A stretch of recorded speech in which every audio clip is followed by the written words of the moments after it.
Hi guys, welcome back. Today I'll be telling about subnetting. We will start from basic. We will start from IP address and we will move on towards this full subnetting uh, topic. Okay. So with this video, you will be able to get everything you need to know about subnetting. So first of all, we will start from this introduction to IP addressing. So what is an IP address? So the full form is here you can see Internet Protocol Address. So it is actually like your house has some address in maps. It's latitude, longitude by which anyone can uh, come to your home or see your address or something. So similar way, as your home has an address, your every devices which are connected to internet, which are connected to your router, which are connected to Wi-Fi or everything has an IP address. Even your printer, your camera, CCTV cameras, your maybe you can say any Alexa device, IoT device, anything, everything has IP address which is connected to internet. So that's an IP address. Then we have two types of IP address that are IPv4 and IPv6. So IPv4 actually is mostly used, but IPv6 is also being assigned to every device, but it is not used much because it's big enough to be compatible. Like it's 128-bit address with hexadecimal and numerical both. So hexadecimal uh, means decimal and numeric alphabet both, but IP address, IPv4 address, which is commonly used, contains only decimal with 32-bit addresses. Okay, 8, 8, 8, and 8. Then we have this types of IP address. So before coming to this part, I will show you here. If you type this command ifconfig in your terminal, if you are in Linux, or ipconfig or ip-a anything, you will see here this part 192.168.223.70. Okay, so that's your IP address, IPv4 address, and it comes under private IP address. So now what is public IP address? What is private IP address? Let's dive into it. So public IP address is actually you can say an address by which like your colony, like if a someone from outside want to communicate to it, it will first you can say, let's see, assume your guard as a router. Okay, so your guard at your society will first collect his message and then transfer to you. So similar way, our router act as our guard, and the public IP address or the outsider act as you can say a website which we are accessing, and we are the inside peoples having private IP address, and we are connected to our guard. So first of all, we will send request to our guard, and then the guard will tell something to the outsider. So that's the same way happens with these IP addresses. So first of all, we communicate with our router, and then our router have public IP address to communicate with you can say this or the websites present like Google, Facebook, YouTube, anything, Instagram. So that's how we can communicate. Then we have something called static IP address and dynamic IP address.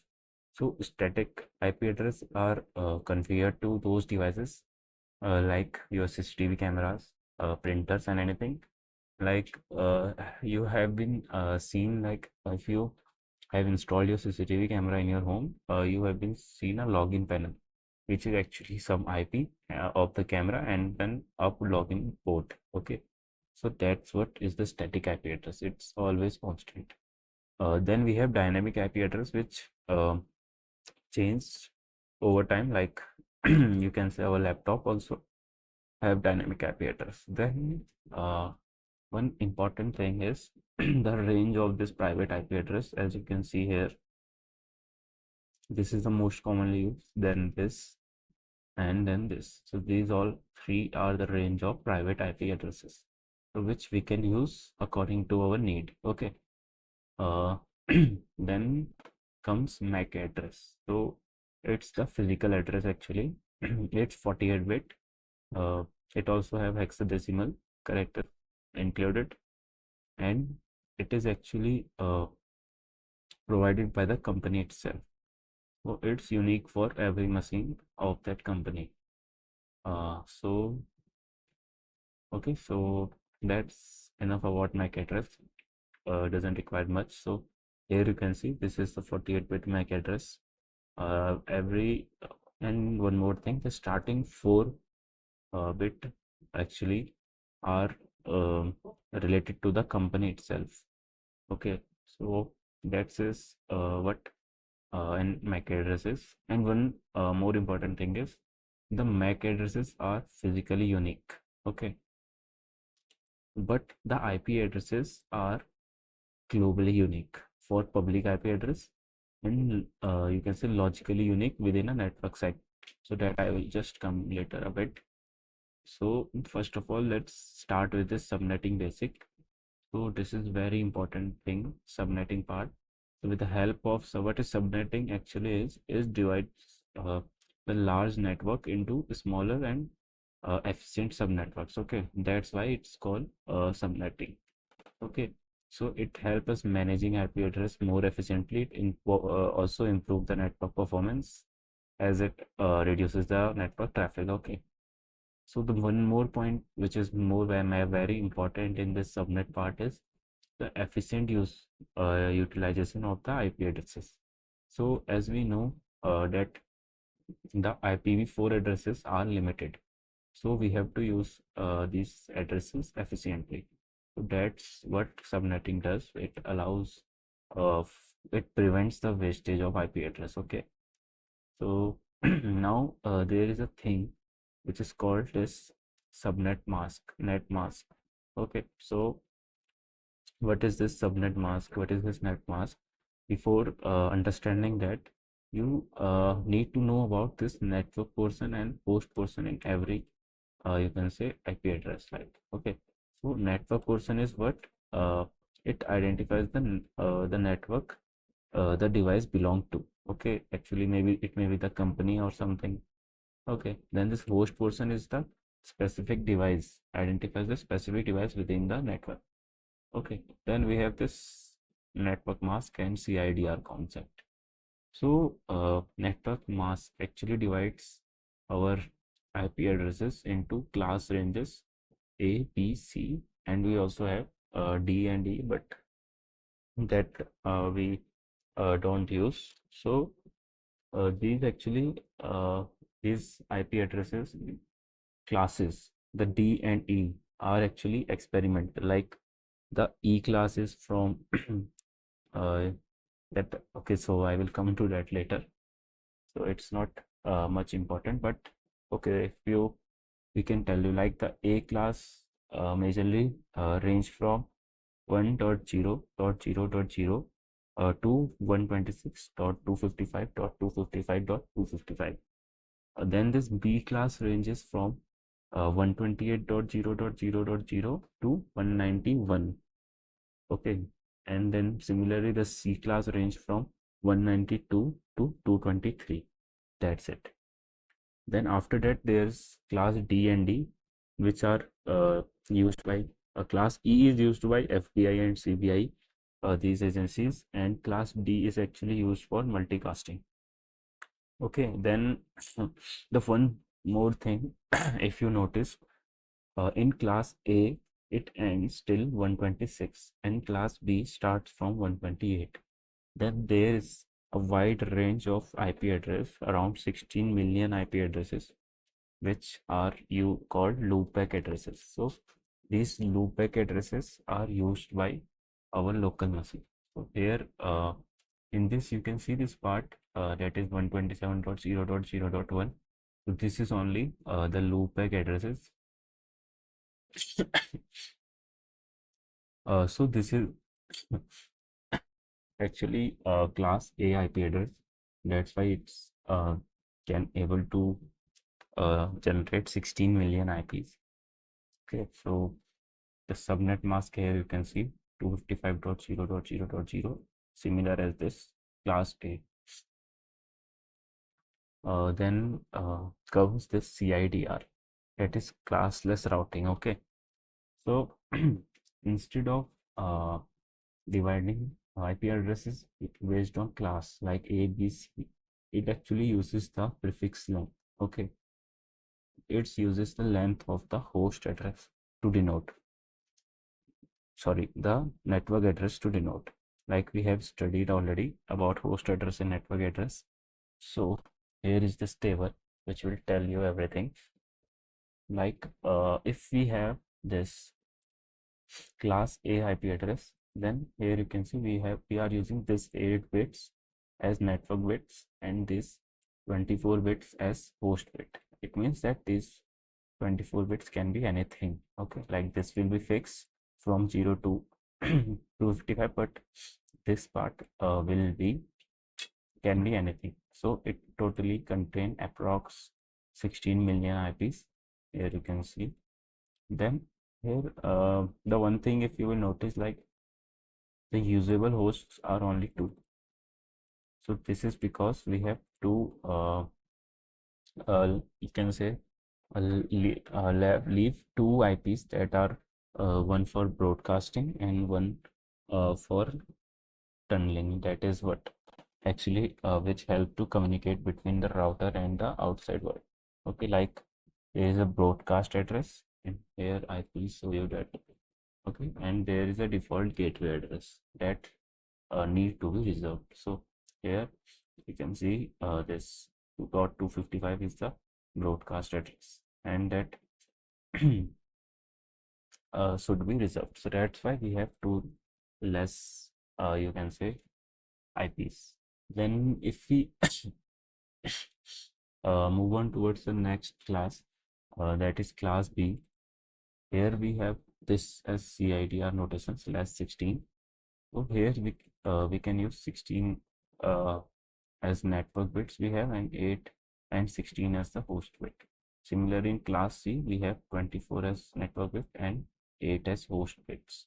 So here, this is the most commonly used in private addresses. We have around 255, 254 usable only IPs which we can use. Then comes this part where actually the subnetting performs well. That like if we have to limit uh, a network with, like if we have set of only 30 PCs, so we will not actually provide this, you can say, uh, this subnet mask to that you can say router or something, because it can generate 256 IPs. Okay, but we required only 30. So what we will do is we will use this table, and here you can see usable hosts are 30. So what we will do is we will just limit that to 30. Like we will only give it this 30 bit to bit the router, so it can only be able to generate this 30 device IP addresses, and then the remaining we can use for another room or another lab or something. So that's how subnetting is used. Like first it's been divided and then it's grouped to different places. Okay, and then the IP addresses are used. Okay, so that's what is subnet. Then comes this subnet calculator which I have been created. Like if your IP address is this, yeah, this is not mine. I am entering a random IP address dot 1 1, okay, 110, let's say, and uh, you have the CIDR as, let's say, 24. Okay, or yeah, 24 is good. So now you can see this is your subnet mask. This is the basic class C, you can say, IP address. So your you have total 256 addresses, which ranges from 192.168.101.1 till 192.168.101.254. So you can use these 254 IP addresses. Then comes, if we want to reserve the host bit. Like if you don't want to use all 256, so we can reserve one bit of this host address to the network address. Then you can see we have 126 usable address, not 254. If we want to reserve 2 bits, so we can do this. Now we can only use 62 PCs. So that's how is subnetting done. So you can play with this all to clear your concepts in mind. Then also we have this binary conversion. This is very important. This actually converts each bit in this binary form. Here you can see binary representation. So that's important while calculating this subnet. Then this is the visible subnet calculator I have created. So here you can like this is the IP address. Okay, so if we have this subnet value 24, so we have this is the default decimal mask. So if I want one, so here you have to view here. Okay, so I will just reserve one you can say this host bit to this the network bit. Okay, so now we have you can say 25 network bits and 7 host bits. So that's how this changes to 128. Okay, if I reserve 2 bits, here you can see now this we have this uh 26 bits and 6 bits for host portion. So that's how you can practice this too. Now we have this something practice question, which you're following is private IP address range. So we know this one is the private IP address range. So we can see here the answer is correct. And it says what is primary purpose of subnetting. So it divides a larger network into smaller one. Okay. How many bits are in IPv4? So as we know, 32 bits in IPv4, 128 in IPv6, and 48 in MAC address. Okay, that's so easy. And you can revise all of this stuff with this glossary. That's what is subnetting. I think you have uh, learned something from this video. One more thing which I should tell you is like subnetting is used like if you have 5 rooms, okay, or leave it. If you want to create a connection of 75 PCs with class C, so how many subnets you can create? So actually 75 PCs, what you will do is, if I have this text editor open, so the normal, you can say for class A, the subnet is this, okay. And if I, you can say, so this is the representation of 255, 120, 64 plus 32 plus 16 plus 8 plus 4 plus 2 plus 1. This is actually 255, how 255 looks. And we can actually do this 1, 2, 3, 4, 5, 6, 7, 8. So this is what it means actually. 2 to the power 0, 2 to the power 1, 2 to the power 2, 3, 4, 5, 6, 7, 8. So that is, sorry, till 7 only. So this is the representation of this. So now if we have to uh, create a connection of 75 PCs, okay, so we have to divide it in how many subnet. So how many subnets possible? So this you can calculate as like if you will add these all stuff, if you will add till here, like if you add till here, it will not be equal to 75. So you have to add all this till here. So if you will add this, let me copy and paste it here, you will get 127. So the first subnet will be, wait a second. So the first subnet, there will be how much subnets possible? Only 2 subnets possible. One with like each with 127 IPs possible. Okay. So it will range from, like, if the default IP 192.168.0 dot 1 to dot you can say 110 dot something 127, so you can type as 128, and then from similarly from